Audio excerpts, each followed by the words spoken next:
Hey guys, super fun recipe today. We're going to be making from the official Disney Parks Celebration Cookbook. This is all food from their food booths and festivals from their parks around the United States.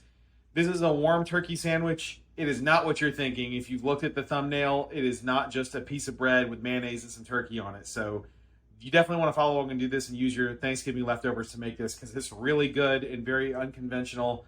But man, it'll impress anyone that you serve it to.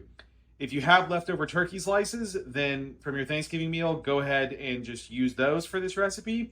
If you don't, like I didn't, because I'm making this early to show you guys, then go ahead and just buy a turkey breast from the grocery store. This is a piece of a turkey breast here. I'm going to put this in the oven, seasoned with salt and pepper for about an hour and a half to 2 hours, and then we'll be ready to start the rest of the recipe. The next thing we're going to do is make our turkey gravy. So I've melted a tablespoon of butter.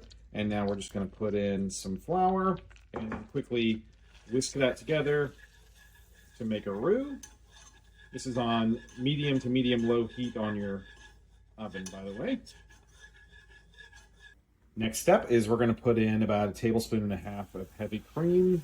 Definitely immediately start whisking that when it goes in so that nothing burns.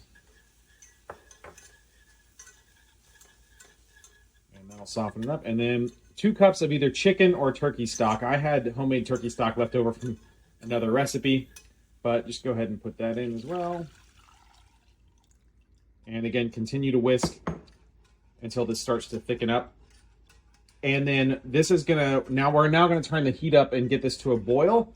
And then as soon as it gets to a boil, turn the heat back down to low and just let it simmer for about 5 minutes. And the last step is we're gonna go ahead and put some salt in our gravy, as well as 1/2 teaspoon of thyme, fresh sage, and white pepper. And we'll just whisk that in and let this simmer for another minute or two, just to let those flavors really incorporate, and then we'll just set it aside until we're ready to assemble our sandwiches. We're gonna make our mashed potatoes now, and we want these to be on the creamier, spreadable side because it's sort of gonna be like a sauce or a condiment on the sandwich. So I took 4 russet potatoes and I diced them up, covered them with water. We're going to bring that to a boil for about 10 minutes, and then we'll do the next steps to make our creamy mashed potatoes. The potatoes are done. I drained the liquid out of them, and now we're going to go ahead and put in 1/2 stick of butter, as well as 1/2 cup of whole milk. And first I'm going to mash them. I'm going to hand mash them to make this sort of a thick, chunky liquid, and then we're going to use the immersion blender to make it smooth. You can see how silky smooth these mashed potatoes are, so now we're going to go ahead and put a little salt in, and then also some nutmeg and white pepper, and we'll just fold that in. And then, like the gravy, we will set this aside until we're ready to use it.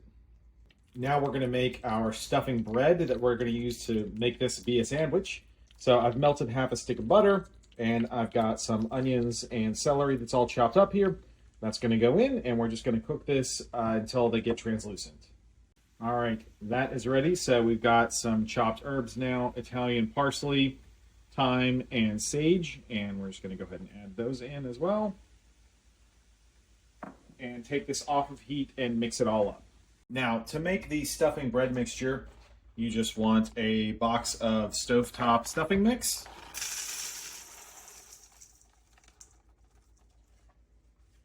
And then another cup, I'm using my turkey broth. You can use turkey or chicken broth. Go ahead and put that in.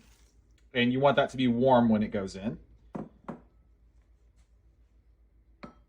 And now we're going to add our onion and herb mixture.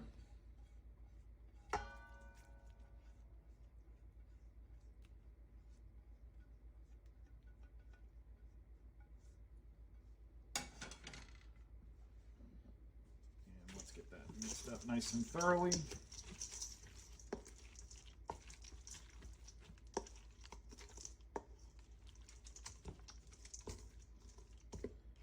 And lastly, we've got 2 eggs that have been lightly beaten, and those will go in as well.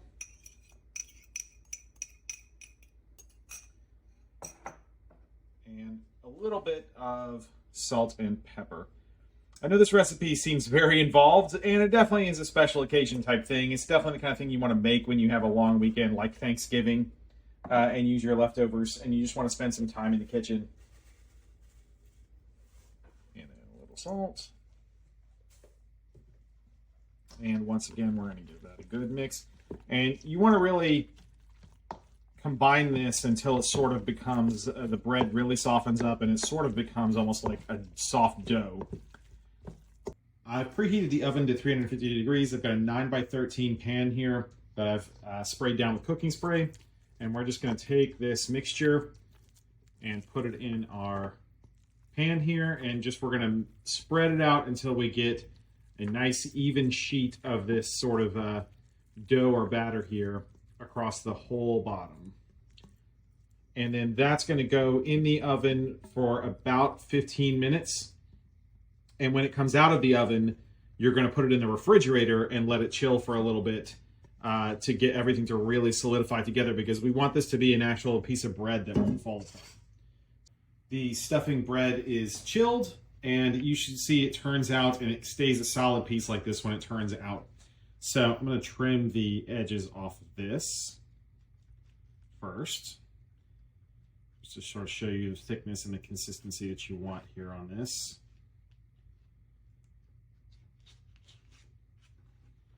You can see it makes a nice layer right there. So I'm going to finish doing this, and then we're going to cut this into 8 squares. So down the middle and 3 slices this way, and that's going to be our bread.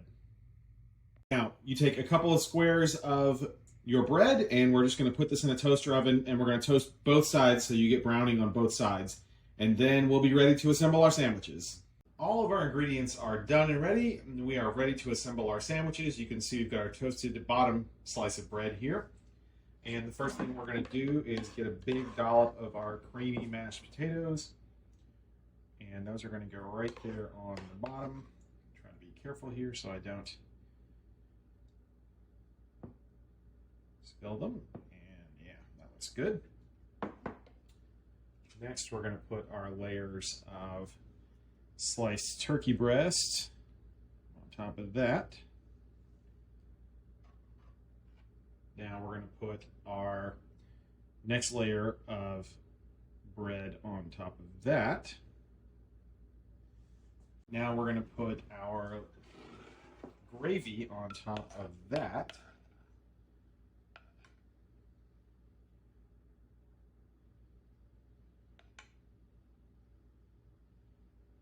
This is a knife and fork sandwich, so it's okay for it to ooze off the sides just a little bit.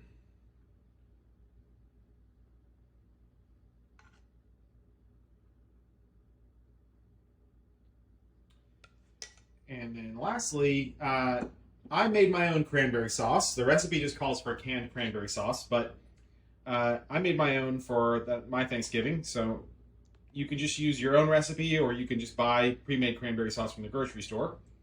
But the last thing is a little dollop of cranberry sauce right in the middle there. And that's our completed sandwich. You can use your leftovers from Thanksgiving to make this as a fun way to sort of present it in a sort of different way. And yeah, this is really good. I've tasted little bits and pieces as I've been cooking.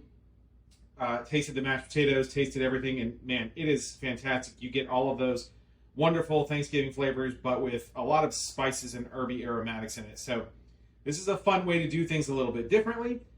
If you enjoy my videos, please like and subscribe, and hopefully I can bring you something fun the next video.